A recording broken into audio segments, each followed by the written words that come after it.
Үүнээс гадна ганц Америкийн нэгдсэн улсын сургуульд ч биш. Ер нь бүх улсад байдаг үзэгдэл бол сургууль дээр гардаг булли буюу дээрлэхэлт, гадуурхалт билээ. Хэдийгээр дээрлэхэлтэнд өртсөн хүүхэд болгон гэмт хэрэгтэн болдгүй ч мас аллах үйлдсэн гэмт этгээдүүдийн ихэнх хувь нь багтаа гэр орон сургуулийн орчиндөө дээрлэхүүлж, дарамтанд амьдарч, гадуурхалтаас болж нийгмээс өөрийгөө тусгаарласан хүмүүс байдаг. Ялангуяа бага насндаа дээрлэхэлтэнд тогтмол удаа дараа өртөж байсан хүүхэд тодорхой хэмжээгээр сэтгцийн өөрчлөлтөнд их бага хэмжээгээр орж сэтгэлийн шарх, айдастай үлддгээ өөрөө ч мэддэггүй.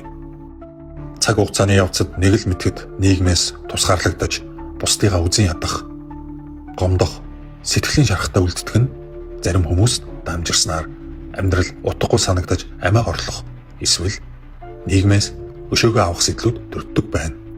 Иймээс одоо Америкийн нэгдсэн улсын бүх сургуулиудад сэтгэл зүйч эмч ажилладаг болсон бөгөөд сэтгэл зүйн тусламж зөвлөгөөг сурагчдаа өгөхөөс гадна анхааралд орсон сурагчийн гэр бүлтэй тулж ажиллан харж хандах системийг бүрдүүлжээ. Үүнээс гадна Америкт if you see something, say something гэдэг хэллэг байдаг. Утгачлан тайлбарлавал хэрэв чи ямар нэгэн буруу зүйл, сэжигтэй зүйл харсан, мэдсэн л бол надад хамаагүй гэд битгий чимээгүй бай. Бусдаа хэлж бай. Зохих газар нь заавал мэдээлж бай.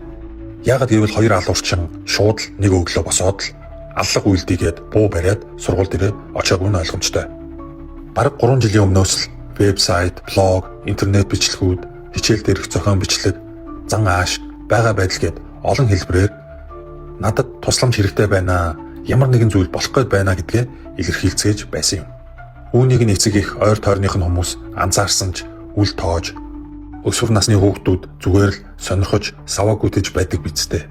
Ингэсгэд болчих байлгүй. За, надад л гай болоогүй бол хамаагүй. Тэр багш нар нь сургуулийн зохицуулан бизгэх зэрэгээр өөрөөсөө холдуулж байсны үр дүн маш харамсалтайгаар хүний амь насаар төлөгдөн ил гарсан нь энэ байна.